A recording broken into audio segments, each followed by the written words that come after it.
오늘 우리에게 주신 말씀은 다니엘서 12장 13절입니다. 한 절입니다. 함께 읽으시겠습니다. 너는 가서 마지막을 기다리라. 이는 내가 평안히 쉬다가 끝날에는 내 몫을 누릴 것임이라. 다니엘서는 구약 성경 중에서 굉장히 좋은 말씀들로 그렇게 사람들에게 많이 알려져 있고, 또 그 내용 자체도 굉장히 재밌고 흥미로운 그런 이야기들이 안에 이렇게 여러 가지 에피소드들이 들어있어요. 특히 이제 오늘 그 주보의 그림에 나와 있지만, 다니엘이 사자굴에 들어가서 죽게 생겼는데, 다니엘이 기도를 드림으로 해서 하나님께서 그 사자들이 다니엘을 해치지 않고 오히려 바라보고 보호하는 그런 어떤 모습이 있죠.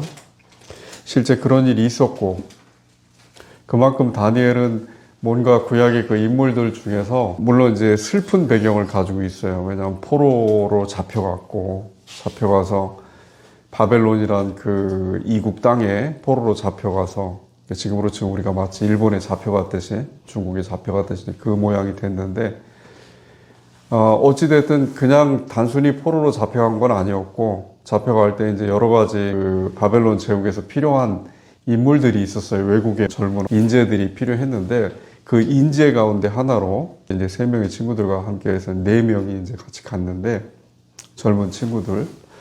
이제 다니엘부터 해서 이름이 다 이제 원래 히브리 이름이 있었는데, 나중에 그 나라에 잡혀간 다음에는 마치 일본 이름으로 지금 우리가 일제시대 때 개명했듯이 개명을 했어요. 개명을 해가지고 좀 좋지 않은 이름이죠. 그 바벨론의 신이 그를 어떤 지켜준다, 그런 뜻으로 정식으로 하면은 마르둑이라는 바벨론 신이 있는데, 마르둑이여 다니엘의 생명을 지켜주소서, 이런 뜻이 됐어요. 그 벨드사살이라고. 나머지 친구들 3명도 마찬가지로 좋은 이름을 갖지 못하고 바벨론 제국의 이름으로 바뀌었어요. 근데 다니엘서는 좀 특이한 게 있어요. 다니엘서는 그 안에 사용된 언어가 여러 가지 언어가 나타나요. 그래서 다니엘서 이제 기록된 시기에 대해서 학자들이 논쟁이 많은데, 물론 이제 히브리서로 많이 쓰여져 있고, 그런데 전체 12장에서 중간에 2장 4절부터 해가지고 7장 28절까지는 아람어라는 히브리어하고 비슷한 동족계의 언어인데 약간 틀려요. 그 아람어, 우리 시작에서도 예수님께서 말씀하실 때 아람어를 사용하고 하셨는데, 그 아람어로 기록이 되어 있어요. 그 다음에 헬라어죠. 헬라어, 그리스어의 어떤 뉘앙스들도 들어있기 때문에, 그래서 이 저작 시기가 그 처음에 예수님께서 오셨던 그 시기, 그러니까 시기로 치면은 대략 기원전 500년 전후해서 이스라엘과 유다 왕국이 멸망을 했어요. 유다가 이제 586년에 멸망을 했는데, 그리고 이제 잡혀 끌려갔는데, 물론 이제 그 전에 606년 때부터 끌려가긴 했지만, 그래서 이제 대략 한 70년 정도를 잡혀 있다가 그 페르시아라고, 그러니까 처음에 이제 유다를 멸망시킨 왕국은 오늘 성경 본문에 나오는 그 바벨론 제국인데, 바벨론이 이제 임시로 메데라는 그 왕국으로 바뀌었다가, 그 다음에 다시 우리가 잘 알고 있는 현재 이란을, 원래 이름이 페르시아거든요. 제국으로 다시 바뀌는 그 모습이 오늘 12장에 나오는 고레스 왕이 칙령을 내려서 다시 이스라엘 포로들을 자기 이스라엘 본국으로 돌아가게 하거든요. 지금 현재 이스라엘 땅으로. 그래서 대략적으로 한 70년 정도를 잡혀 있다가 그렇게 돌아가는데, 그런 이야기를 담고 있어요. 그래서 어쨌든 본문의 배경은 뭐냐면은 바벨론이라는 지금 현재 이란 땅으로 잡혀갔어요. 잡혀가서 거기서 포로 생활을 하면서, 다행히 이제 단순히 그냥 포로로 잡힌 게 아니고 그 왕궁에서 일을 하는, 뭐 일이라는 것도 또 좋지가 않아요. 어떤 행정이라든가 그런 일을 하는 것이 아니고 술서라고 하는, 그 우리가 얘기하는 박수라고도, 그 박수라는 이름도 성경에 우리말로 번역이 돼서 나오는데 박수무당이에요. 말 그대로 남자 무당을 박수라고 해요. 근데 이제 그 박수무당의 역할을 했어요. 그 술객이라고 하는 그 점을 치고, 또는 이제 환상이라든가 어떤 꿈이라든가 이런 걸 해몽하는, 그런 좋지 못한, 왜냐하면은 그런 일들이 사실 하나님께서 원치 않는 일들이고, 그 다음에 이방 신앙을 믿는 사람들이 그런 식으로 해서 신앙을 많이 점치고 했어요. 지금 현재도 우리가 보면은 그 무당이라든가 이런 사람들이 점을 많이 치잖아요. 그 점술사라고 하는데, 그런 일을 하다 보니까 물론 그런 일을 하는 사람들이 공부를 많이 해야 돼요. 그래서 바벨론 제국에서 필요로 한 그 인물들 중에서 상당히 영재들, 머리가 우수한 사람들이 그런 일에 많이 매달렸어요. 그럴 수밖에 없는 게, 그 당시에는 뭐 어떤 그 문자적인 그런 지식이라든가 학문이 발달된 시대가 아니었기 때문에 당연히 다니엘이라든가 친구들이 거기서 활약할 수 있는 일들이, 그리고 국가에서 필요로 한 인재들이 그런 인물들이 대부분이었어요. 어쨌든 제국에서 있었던 일들 중에서 시대를 전환하는 그런 중요한 사건들이 오늘 본문에 많이 나타나는데, 처음에 이제 그 바벨론의 어떤 중심되는 왕이 누구냐면 느부갓네살이라는 왕인데, 그 왕의 꿈이 나와요. 그 다음에 또 벨사살이라고 그 아들이죠. 아들의 환상이 나오고, 또 벨사살이 어떻게 해서 멸망을 당하고 그 다음에 메데라는 왕국으로 바뀌게 됐는가, 다리오 왕에 대한 그 이야기도 나오고, 마지막에는 페르시아 제국으로 바뀌는 538년이죠. 바뀌는 그 시기에 대한 이야기가 많이 나와요.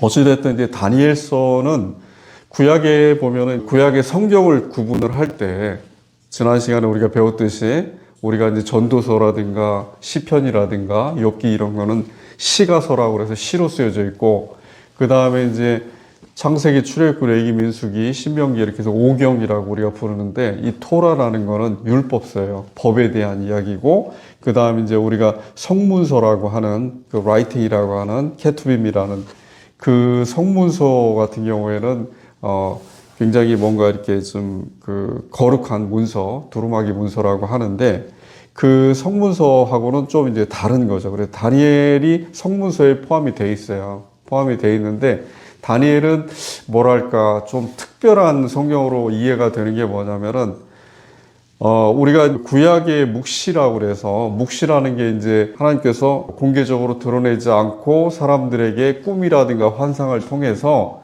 미래에 일어날 일을 예언하시는 그런 걸 묵시라고 하는데, 우리가 이제 계시라고 또 하고 요한 계시라고 하는, 계시록에 나와 있듯이 그 묵시 문학에서 구약의 묵시 문학을 대표하는 게 다니엘서예요.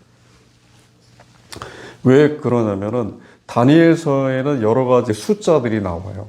예를 들어서 뭐 한때, 두때, 반, 뭐 이런 이야기도 나오고 70일에라는 내용도 나오고, 여러분들이 계속해서 반복해서 들어보실 거예요. 70일에 뭐 1290일, 1335일, 1260일 이런 이야기들이 계속 나와요. 이게 뭐냐면은 뭔가 이제 그 역사적인 어떤 시간을 이야기를 하는 건데, 정확하게 이거에 대해서 많은 사람들이 분석을 하고 시도를 했어요. 언제부터? 예수님께서 승천하시고 난 후에 사도들과 그 다음에 이제 그 여러 가지 이제 속사도들, 그 교부들이 활동하던 1세기, 2세기, 3세기 초창기 기독교 시대부터 해서 많은 사람들이 이 다니엘서에 매달려서 과연 이것이 언제 일어날 일이고 지금 현재 또는 앞으로 우리 미래에 발생할 어떤 역사적인 사실인가 하는 것을 규명하기 위해서 노력을 많이 했어요. 그런데 정확하게 이 근거를 가지고 이걸 분석을 할 수가 없는 게, 뭔가 지금 현재 일어났던, 그 당시에 일어났던 역사적인 사건과 비교를 해봐도 시기가 정확하게 일치가 안 되고, 또 그 시대가 정말 오랜 시대잖아요. 우리가 이제 달력이 형성되는 게 대략, 우리가 쓰는 그 시기가 달력이 형성되는 게 율리오스력이라고 BC 한 6년인가 그 시기에 시작을 했고, 본격적으로 시작이 된 건 우리 종교개혁 이후에 나온 그 그레고리오 달력이라는 그 지금 현재 우리가 사용하고 있는 그 달력, 이제 서기와 서기 이전에 그 날짜를 구분하는 BC와 그 다음에 AD로 우리가 얘기하는 그 시기를 구분하는 것이 이제 그레고리오에 따라서 이제 구분을 하고 있는데, 그런 것이 발달을 하지 않은 시기다 보니까 바벨론이라는 이 고대 국가에서는 그 당시에 사용했던 그 달력이라든가 이런 것이 우리가 보는 그 태양의 어떤 그걸 기준으로 해서 날짜를 세는 것이 아니고 밤에 뜨는 그 달을 기준으로 해서 했기 때문에 월력이라고 해요. 양력이라고 하지 않고 지금하고 날짜가 틀렸어요. 그래서 1년의 시기가 350일이 되기도 하고 354일이 되기도 하고 여러 가지 이제 정확하게 일치가 안 됐어요. 그러다 보니까 이런 복잡한 문제들이 있다 보니까 학자들이 그 당시의 지식을 총동원해서 어찌됐든 역사에서 일어난 일과 다니엘서 나타나 있는 어떤 시기와 일치시키고 그 다음에 이 맞는 것이 과연 어떤 사건이었는가 하는 걸 통해서 하나님께서 어떻게 섭리로 이끌어 가셨는가를 사람들이 많이 그걸 이해를 하기를 원했어요. 심지어 그 종교개혁을 일으키는 그 루터라든가 칼빈도 이 70일이라든가 다니엘서를 풀기 위해서 많은 노력을 했어요. 그게 기록에 남아 있는데 일치되지가 않아요. 견해들이. 그만큼 이게 명확하게 언제 어떤 일이 있었다.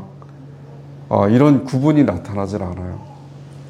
그 다음에 이제 다니엘서 아까 처음에 말씀드린 대로 그 사용한 그 다니엘서 기록할 때 쓴 언어가 히브리어 하나로 쓰여진 게 아니고 아람어도 쓰여져 있고 그 다음에 헬라어의 뉘앙스도 들어있기 때문에 이런 걸 봤을 때는 고대어가 아니고 최소한 더군다나 이제 이야기 자체가 BC 500년, 그러니까 예수님이 오시기 전에 500년 전이죠. 예수님이 오시기 500년 전 후의 일이기 때문에 공통적으로 다수의 학자들이 얘기할 때는 한 160년, 165년 뭐 이 시기 때 쓰여졌다 이렇게 합니다. 그 시기는 이제 언제냐면은 그 알렉산더 대왕이 우리가 이제 잘 알고 있는 그 그리스 제국을 세운 왕이죠. 젊은 왕이 죽고 난 다음에 알렉산더 제국이 4개로 분할이 돼 버려요. 그 이야기도 성경 본문에 나옵니다. 그 분할이 되고 난 다음에 지금 현재 이스라엘 땅을 지배한 거는 그 셀류코스라는 왕이 있는데 그 왕에 대한 이야기가 나와요, 본문에. 그래서 그 왕을 가리키는 명확한 그 이야기들, 헬라라는 단어조차도 나오는 걸 봤을 때 바벨론, 메데, 페르시아, 헬라 이런 식으로 신상의 어떤 그 꿈에 대한 해몽이 반복해서 나오는데 이걸 봤을 때는 더구나 이제 성경에 명시적으로 가브리엘이라든가 미가엘 같은 그 천사장의 이야기가 나오고 꿈을 해석할 때 가브리엘이 해석하는 것이 거기에 헬라 왕이 나오는 걸 봤을 땐 분명히 이것은 그 전 시기에 쓰여진 게 아니고 이것은 적어도 헬라 시대, 그러니까 300년 전후 해서 헬라 제국이 형성이 됐고 융성한 시기, 로마의 멸망되기 전까지의 시기가 대략적으로 한 300년 정도 되니까 그 로마가 점령하기 직전의 헬라 시기. 우리는 이제 성경이 아니지만 카톨릭에서 사용하는 마카베오서라는 성경이 있어요. 마카베오 활약에 대한 이야기가 나오는데 그 당시 마카베가 활동하던 그 당시가 대략적으로 BC 한 150년, 200년 그 상관이니까 예수님이 오시기 한 150년 전의 이야기다. 그 기록이다 하고 그렇게 대부분의 학자들이 합리적으로 생각을 합니다. 그리고 그것을 딱히 이렇게 거절할 이유도 없어요. 거부할 수 있는 어떤 학문적인 반론도 제기할 수가 없는 게 너무나 이제 명확하게 성경 본문의 내용이 나와 있어요. 그런데 오늘 그 다니엘서를 읽을 때, 다니엘서를 읽으면 여러 가지 이제 환상, 그 다음에 꿈에 대한 해몽, 다니엘이, 그 다음에 다니엘과 또 친구들이 겪었던 그 경험들, 예를 들어서 오늘 주보처럼 다니엘이 사자굴에 들어가고, 그 다음에 이제 친구들 3명은 그 용광로죠. 그 풀무불에 들어가서 살아나는, 그리고 그 풀무불 안에서 3명이 들어갔는데, 천사인지 예수님인지 그 어떤 환상, 4번째 사람이 나타나는 그런 굉장히 재밌고 흥미로운 그런 이야기들이 있어요. 그래서 영화로도 만들어지고 이 다니엘이 서양에서 영미계에서 사용하는 그 이름에서는 굉장히 흔한 이름이죠. 데니얼이라는 그 이름이 그만큼 굉장히 뭐랄까 좀 이미지가 좋은 그런 어떤 인물이에요. 그런데 이제 그 우리가 주의할 게 뭐냐면은 구약을 읽을 때 구약을 저희가 정경으로 성경으로 읽고 우리가 배울 때 조심해야 될 게 뭐냐면 구약 성경은 말 그대로 옛날 올드 테스트먼트에 대한 이야기고 지금 우리가 믿고 있는 신약 예수 그리스도의 믿음의 어떤 길을 따르는 것과는 좀 달라요. 우리가 구약에서 배우는 가장 중요한 것은 하나님이 누구신가? 그 다음에 하나님이 과연 세상을 어떻게 다스려 가시는가 하는 거에 대한 거예요. 왜냐하면 신약에는 그 기록이 나오질 않아요. 신약에서 우리가 배우는 거는 하나님께서 사람의 몸을 입고 성육신 하셔서 이 세상에서 직접 우리에게 가르쳐 주시고 그 다음에 어떻게 살아야지 너희가 구원을 받는다 하는 걸 가르쳐 주시지만 우리는 그 하나님이 누구신가를 알아야 되는데 그 하나님이 누구신가를 알기 위해서는 이전으로 돌아가야 돼요. 그게 구약시대거든요. 그런데 그 구약시대 이전에 하나님이 과연 어떤 분이시고 하나님은 어떻게 우리 이 세상을 다스리시고 또 무슨 일에 만족해 하시고 또 어떤 일에 대해서 화를 내시는가, 분노하시는 것은 과연 무엇인가, 그 다음에 하나님께서 인간들에게 신앙을 가진 이 신앙인들 그리고 신앙이 없는 이방인들에게 하나님께서 어떤 섭리를 통해서 그들에게 대응하시는가 하는 것을 배울 수가 있어요. 그래서 우리가 구약을 배우고 하는데 또 이제 오늘 본문에 나와 있는 내용처럼 물론 이제 신약에도 요한계시록이라는 마지막 성경이 있어서 우리가 이제 종말에 묵시라는 것은 사실 이제 어파컬립스라는 게 그 종말이거든요.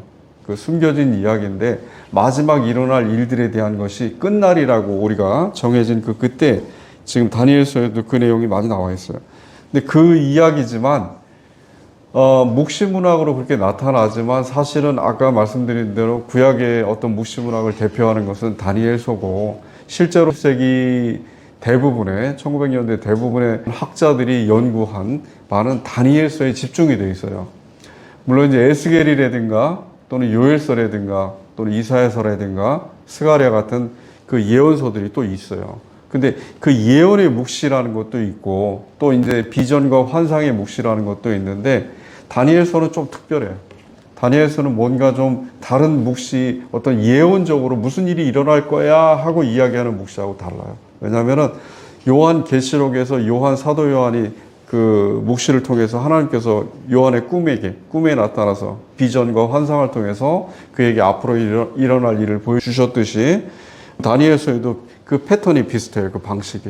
그렇게 나타나기 때문에 구약의 묵시문학이다 하면은 다니엘서가 첫 번째로 그렇게 인정이 되고 사람들이 다니엘서에 매달려서 연구하는 이유가 그래요. 어찌됐든 다니엘서는 두 부분으로 나눠져 가지고 1장부터 해서 그 다음 6장까지 하는 내용과 7장 이후의 내용이 나오는데 7장 전에 나와 있는 내용들은 우리가 이제 볼 때 바벨론, 메데, 그 다음에 이제 페르시아, 그러니까 이방 국가죠. 그 국가들의 왕의 꿈에 나타난 그런 환상 같은 그런 거예요. 신상이라든가 이런 꿈에 나타난 그 비전에 대한 것들이고, 그 다음에 7장 이후의 것들은 그것보다는 실제 이제 이스라엘 민족에 나타날 수 있는 어떤 일들, 그런 것들을 지금 아까 말씀드린 70일이라든가 그 다음에 어떻게 환란이 일어나고 그것이 수습이 되고 회개를 한 다음에 다시 회복될 수 있는가, 그 내용들이 나옵니다. 어찌됐든 내용이 이렇게 뭔가 딱딱 끊기는 그런 느낌을 줘요, 다니엘서는. 그렇기 때문에 하나로 쭉 연결된 스토리라기보다는 그런 느낌을 주고, 그래서 에피소드가 마치 옴니버스라는 스타일의 문학 양식처럼 뭔가 이렇게 끊어져 있어요. 그래서 하나로 연결되어 있질 않고, 그 다음에 다니엘뿐만 아니고 많은 인물들이 이방 국가의 포로라든가 아니면은 때로는 노예로 잡혀가서 거기서 활동을 하고 이런 그 사례들이 많이 나오는데, 그 중에 하나처럼 다니엘도 심지어 가장 높은 총리의 자리까지 올라가요, 바벨론에서. 그래서 왕 바로 밑에 첫 번째 총리의 자리까지 3명의 총리가 있었는데 다니엘이 그 3명 중에서도 가장 높은 그런 두 번째 위치까지 올라가는데, 그것을 하나님께서 이제 허락하시고 하는 내용들이 나와요. 근데 다니엘이 어떤 특별한 신분에 올랐느냐 하는 것은 사실 저에게 교훈이 안 돼요. 다니엘이 마치 요셉에 대해서 우리가 이야기할 때, 야곱의 아들 요셉에 대해서 이야기할 때 요셉이 애굽의 총리가 된 것에 대해서 포커스가 맞춰지듯이 다니엘이 이 바벨론 제국의 총리가 된 것에 포커스가 맞춰지면 안 돼요. 그건 잘못되는 거예요. 왜냐하면은 다니엘과 또는 요셉이라든가 다른 인물들이 그 이방 국가에 하나님께서 도구로 사용하시는 이방인들의 혜택을 받아서 세상적으로 높은 지위라든가 그런 위상을 갖게 된 것은 우리에게 교훈이 될 수가 없어요. 그거는 지금 현재 신약교회 교인들이 살아가는 삶과는 전혀 일치가 안 되기 때문에 그건 도움이 안 돼요. 다만 이제 다니엘을 통해서 우리가 배울 수 있는 거는 하나님께서 묵시를 통해서 계시를 통해서 우리에게 어떤 환상을 통해서 실제 앞으로 어떤 일이 일어날 거야 너희들이 한번 주목해봐 하는 것을 우리가 배울 때는 그것이 실제로 이 세상에서 역사적인 사건으로 일어날 거라는 거. 그것이 다니엘서의 가장 큰 교훈이에요.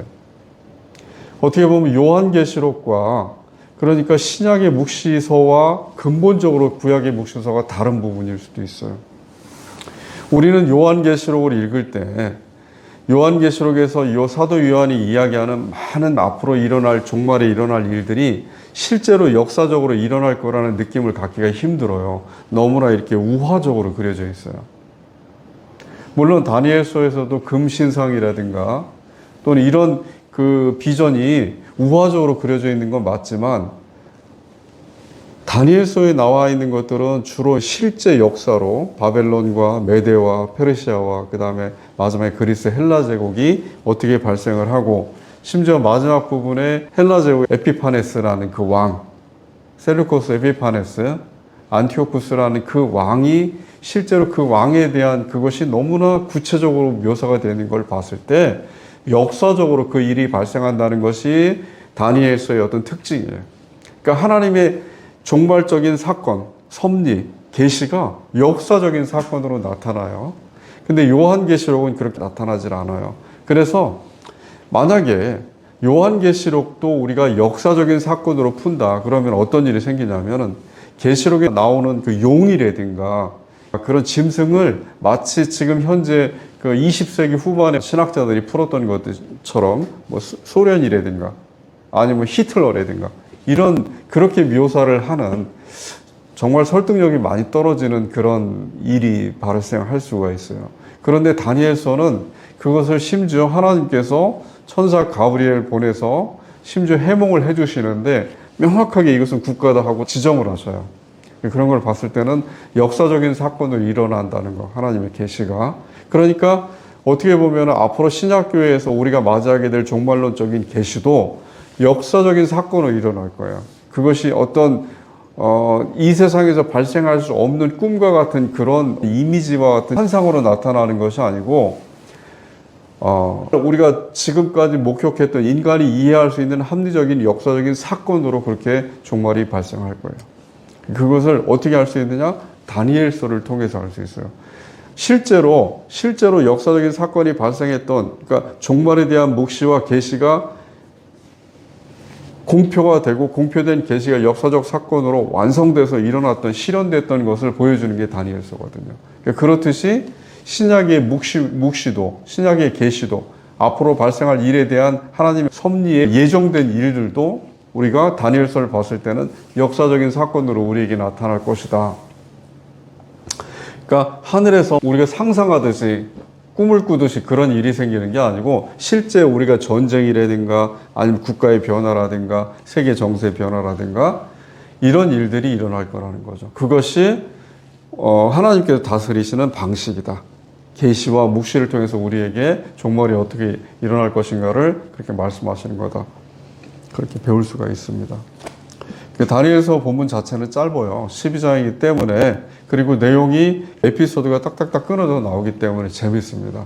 읽으실 때 쉽고 그렇게 어렵지 않아요. 물론 이제 해석을 할 때 다니엘서를 읽으실 때 여러분이 해석을 할 때 이거는 좀 뭔가 주석이 필요하다 하는 부분들이 있어요. 그러니까 주석이 없이는 해석하기가 힘든 부분들이 있어요. 그래서 저는 그렇게 생각이 들어요. 다니엘서 같이 이런 뭔가 그 에피소드로 짜여져 있는 그리고 실제 역사와 관련되어 있는 것은 제가 지금 설교에서 짧게 말씀드렸듯이 실제 그 당시 실제로 있었던 지금 현재 고증이 돼 있고 그리고 유물이라든가 사적을 통해서 입증이 돼 있는 그런 실제 세계의 역사거든요. 그 역사로 발생했던 일에 대해서는 그것을 참고할 수 있는 여러 가지 자료들이 많이 나와 있어요. 그러니까 그것을 갖춰서 성경을 함께 읽는 게 좋습니다. 성경책만 놓고 이렇게 읽으면은 이해하기 힘들어요. 실제 역사적 사건이 일어나는 그것을 설명해 주는. 그러니까 주석서죠. 주석서 중에서 짧은 본문으로 된 주석서들이 있어요. 다니엘서 주석서는 기독교 서점에 가시면은 있어요. 그래서 내가 필요한 성경을 읽을 때는 전체 주석을 사지 마시고 해당 본문이 나한테 난해하고 어렵다, 내가 이해할 때 뭔가 도움이 필요하다 했을 때는 주석서를 낱권으로 하나하나 구입하시는데 두껍고 어려운 책은 사지 마세요. 그걸 가지고 보실 필요가 없어요. 짧은 본문으로 돼 있고 단권으로 돼 있는 그런 주석서를 보시면 되고, 능력에 따라서 성도님들 중에서 어떻게 공부를 하느냐에 따라서 내가 만약에 원어를 통해서 이걸 보고 싶다 그러면은 원어까지 분석이 함께 돼 있는 그 주석서들이 많이 나와 있어요. 다양하게. 그 다음에 원어는 필요 없이 단순히 한글 성경에 대해서 우리가 보는 개역개정 성경의 내용들에 대한 해석만 보고 싶다 하면은 거기에 맞는 주석서가 따로 또 있습니다. 저렴한 것들이 있어요. 그 다음에 꼭 새 책이 아니더라도 중고를 사서 보셔도 돼요. 인터넷에 있는 자료들을 통해서 이 내용을 보시는 것은 권장드리지 않습니다. 인터넷에 나와 있는 자료들은 견해가 들쑥날쑥하고 그 다음에 권위 있게 우리가 공신력 있게 읽을 수 있는 그런 내용들이 없어요. 특히 이제 인터넷에서 검색을 통해서 우리가 확인할 수 있는 것들은 참고는 하실 수 있대 이것을 가지고 성경을 신뢰하면서 분석할 수 있는 그런 내용들은 많지가 않으니까 인터넷 조사를 하실 때는, 검색을 하실 때 좀 주의를 하셔야 된다 말씀을 드리고 싶어요. 그래서 묵시문학 하면은 또 하나 이제 특징이, 계시문학은 뭔가 좀 우리가 이제 사이비 이단이라고 하는 정말 그 사탄에 빠진 사람들이죠. 그 사람들이 어떤 악용을 하는 대표적인 성경 본문으로 그렇게 많이 알려져 있어요. 우리나라에도 이단들이, 굉장히 교세가 큰 이단들이 여럿 있는데 그 이단들이 한결같이 사람들을 현혹할 때 사람들의 마음속에 어떤 자극을 주고 충격을 줄 때 사용하는 그 방식이 뭐냐면은 다니엘서라든가 기간에 관련된 그런 것들이라든가 종말에 일어날 일들에 관한 이야기, 에스겔이라든가 또는 이제 뭐 스가랴, 요엘서, 계시록 이런 내용들을 가지고 그것을 굉장히 뭔가 극화시켜요. 드라마틱하게 변화를 시켜서 실제 그 일어날 일들이 마치 우리가 영화를 사람의 마음속에는 무의식적으로 자기가 봤던 것들이, 자기가 봤던 어떤 과거의 기억들이 잠재적으로 그 사람의 심리를 지배한다고 그러는데, 그 심리학자들의 어떤 연구 결과인데, 그렇듯이 우리가 무의식 중에 우리가 봤던 여러 가지 영화라든가 연극이라든가 드라마라든가 거기서 봤던 어떤 그 환상들, 정말 전쟁이라든가 그 일들을 무의식적으로 우리가 무엇인가를 접할 때 자기 마음속에서 그것이 지배를 한다는 거예요. 그것을 잘 알기 때문에, 원래 그렇잖아요. 이게 사기 일을 하는 그런 안 좋은 일을 하시는 분들이 그렇게 사람의 심리를 잘 파악을 하기 때문에 사람에게 접근을 해서 사람을 현혹하고 해가지고 이득을 취하듯이 사이비 이단을 그런 종교를 이끌어가는 사람들도, 지도자들도 그렇게 사람들의 어떤 약한 부분들, 그 사람들이 현혹할 수 있는 내용들이 이 묵시문학, 계시문학, 종말에 대한 그 이야기라는 걸 너무나 잘 알기 때문에 다른 그 내용을 가지고는, 신학적인 걸 가지고는 사람들에게 어떤 어필할 수가 없어요. 그 사람들에게 다가가서 자기들이 뭔가 특별한 존재다 하는 것을 부각시킬 수가 없어요. 그런데 종말론을 통해서는 부각시킬 수가 있어요. 특히 그러다 보니까 이단과 사이비의 특징, 거의 대부분 신약에서는 계시록에 매달려요. 요한계시록의 해석에 집중돼요. 그러니까 설교의 대부분이, 상당히 많은 부분이 요한계시록에 있다 하면 아마 80-90% 의심하셔도 될 거예요. 그게 그들이 이단과 사이비에 빠져 있다 하는 것을 우리가 어느 정도 그렇게 추정을 할 수가 있어요. 마찬가지로 구약의 본문에 대해서는 지금 오늘 우리가 배운 그 다니엘서에 대해서 만약에 여기에 70일이라든가 앞으로 이것이 70일이라는 게 다, 일회라는 게 일주일이거든요. 7일의 기간을 일회라고 하는데 70일이라면 70주예요. 70주인데 이거를 우리가 하나하나의 한 주를 연으로 계산을 해서 77에 49, 490년으로 성경에서 상당히 많은 학자들이 계산을 하는데, 그러다 보니까 이것이 이제 바벨론으로 끌려간 그 시기부터 해서 예수님께서 공생애를 시작하시는 30세 그 시기까지 기간이다 하는 것이 우리 대부분의 정통 기독교 해석이라면 지금 현재 예수님의 재림, 초림, 재림, 그러니까 종말 천년왕국 시대까지 이끌어가는 그런 사람들도 있어요. 이것이 이제 바람직한 해석은 아니지만, 왜냐하면 구약이고 이건 다니엘이니까 예수님이 오시기까지 그렇게 해석하는 게 적어도 우리에게는 맞는데, 이것을 굉장히 자극적으로 그렇게 극적으로 드라마틱하게 만들기 위해서 천년왕국으로 이렇게 늘리는 거예요. 그 다니엘서를 해석할 때 앞으로 어느 시기에 나타나고 어느 시기에 무슨 일이 생기고 기간은 대략 어느 정도 되고, 그래서 지금 현재 2024년이 종말의 때다, 이렇게 어떤 조작을 하는 거죠. 그걸 변형을 해가지고 사람들에게 자극을 주는 거예요. 사람들이 아 그래요? 정말 그럼 이 시기에 오늘 우리 이 세계가 멸망을 하나요? 어떻게 알 수 있나요? 다니엘서 보면 70일에가 있고 이것이 이렇게 계산이 돼서 이렇게 나옵니다 하고 보여줍니다. 그리고 다니엘서와 굉장히 비슷한 내용들이 계시록에 반복돼서 나와요. 예를 들어서 하나님의 큰 보좌라든가 우편에 계신 그 예수님의 모습이라든가 이런 것이 나오는데, 이걸 통해서도, 그 다음에 짐승에 대한 내용이라든가 이걸 통해서도 다니엘서나 계시록이 지금 현재 우리에게 닥칠 종말에 대한 예언이다, 묵시다 하고 사람들을 현혹해요. 그래서 사람들이 그걸 한번 믿고 그것이 진짜다 하고 마음에 어느 정도 확신을 가진 사람들은 갖고 있는 소유, 재산 필요가 없잖아요. 그것도 바치고 또 자기의 어떤 시간, 노력, 그 다음에 여러 가지 현실에서 자기가 충실해야 될 여러 가지 것들을 소홀히 하고 종교에 빠져가지고 그렇게 가정도 파괴되고 하는 그런 것들을 많이 볼 수가 있습니다. 결국에 이단 사이비가 지금 이제 묵시문학, 오늘 문학이라고 하면 안 되지만 이제 우리가 이제 글이기 때문에 돼요. 문학이라고 하는 것이 우리가 일반적으로 소설, 시 이런 것들을 문학이라고 하지만 문학, 그냥 말 그대로 우리가 언어로 글로 쓴 글이기 때문에, 우리가 보는 성경 전경이 글로 써져 있잖아요. 각 나라의 언어로 되어 있기 때문에 사람이 문자로 만든 그런 어떤 글이다. 그 다음에 성경에 보면 시도 있고, 그 다음에 서가도 있고, 여러 가지 그 장르가 있어요. 양식이 있어요. 그러다 보니까 우리가 이름을 이걸 구분할 때 문학 이렇게 부르는 거지, 실제 이게 허구의 어떤 소설이나 시처럼 문학이다 하는 뜻으로 쓰는 게 아니니까 오해를 하시면 안 돼요.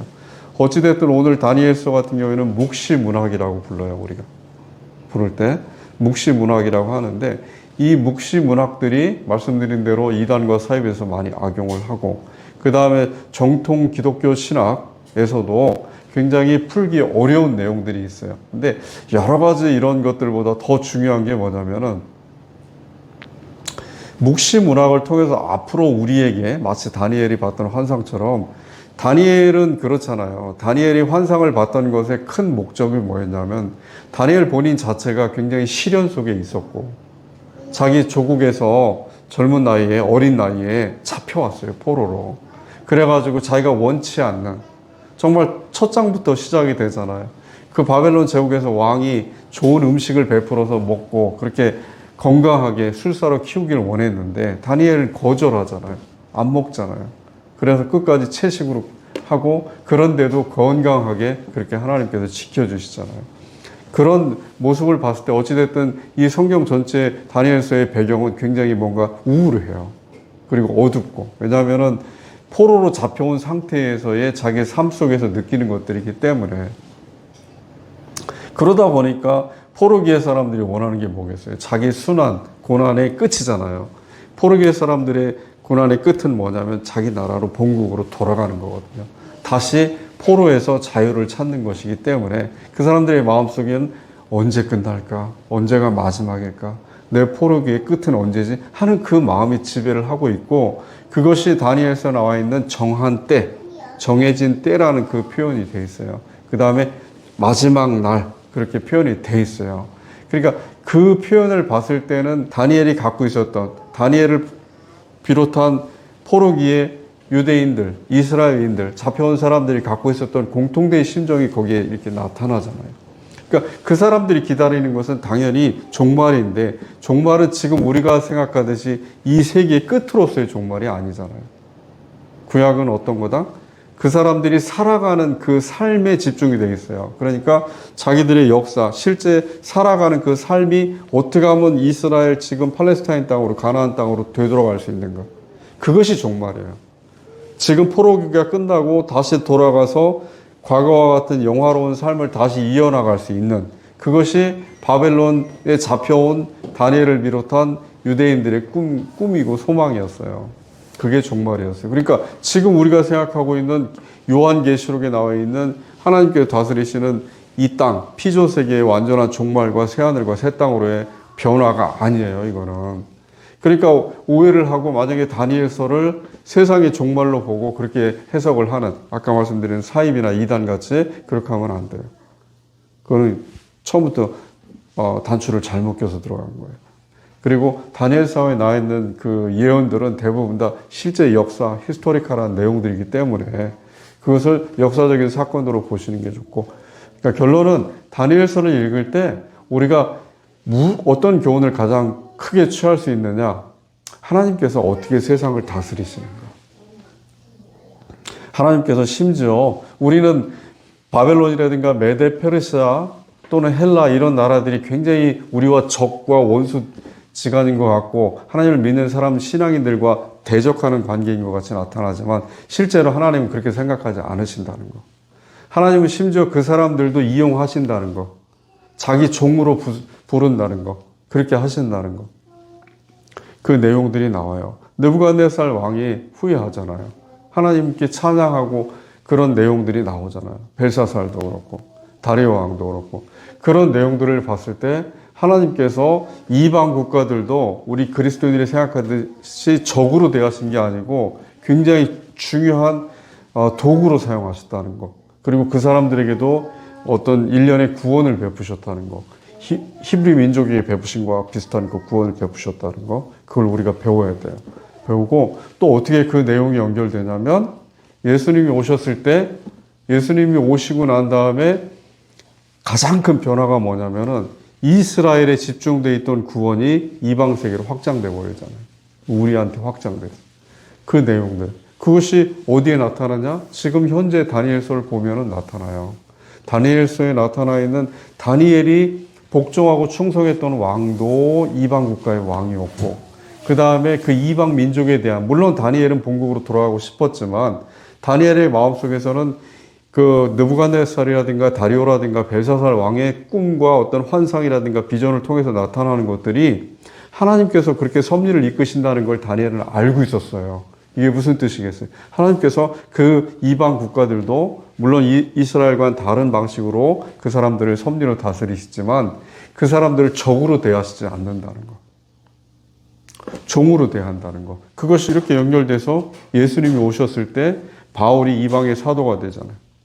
그렇게 변화되는 그 어떤 징조, 그것을 우리가 읽을 수가 있어요. 결론적으로 다니엘서를 읽을 때 이걸 확대 해석해가지고 우리 지금 신약교회 교인들이 믿고 있는 것과 같은 세계의 종말로 연결하면 안 된다는 거.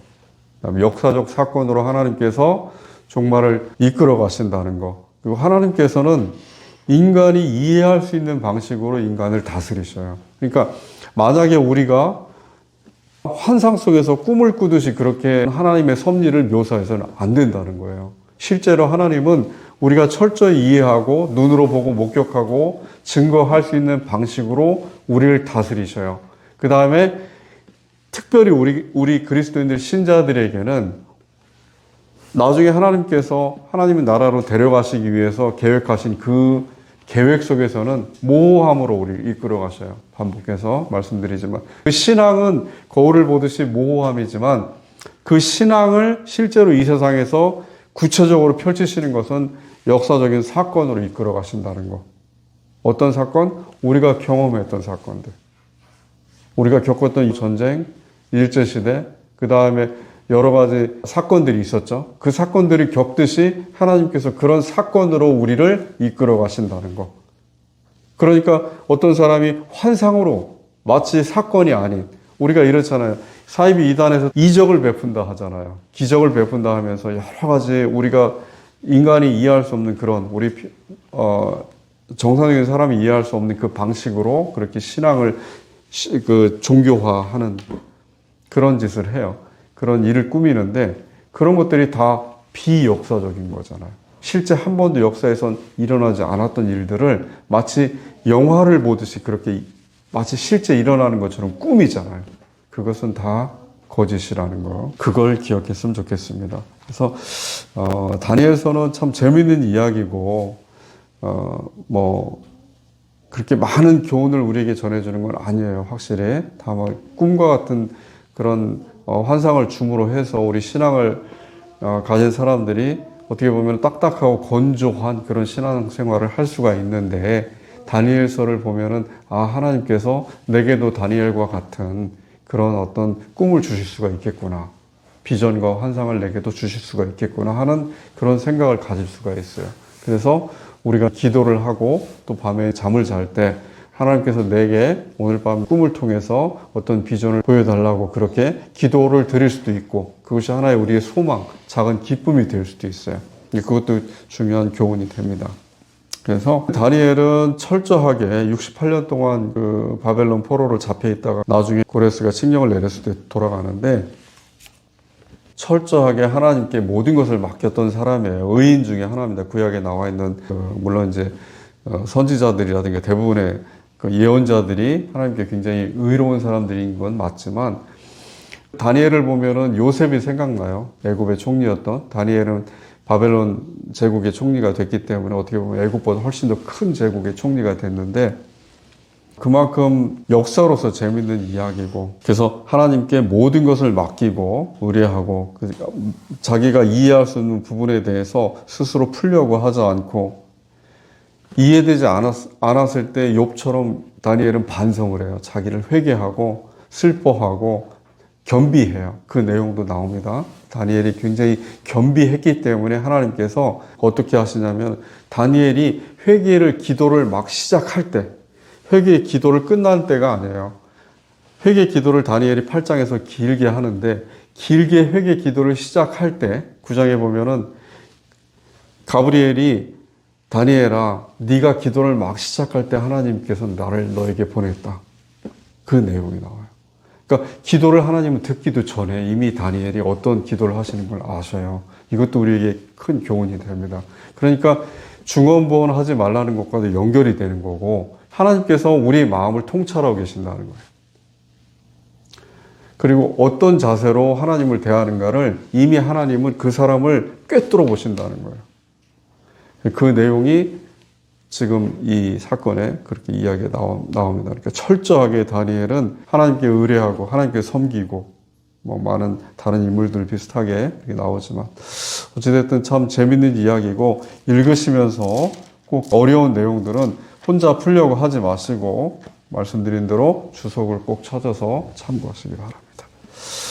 오늘 말씀을 이것으로 맺겠습니다. 기도하시겠습니다.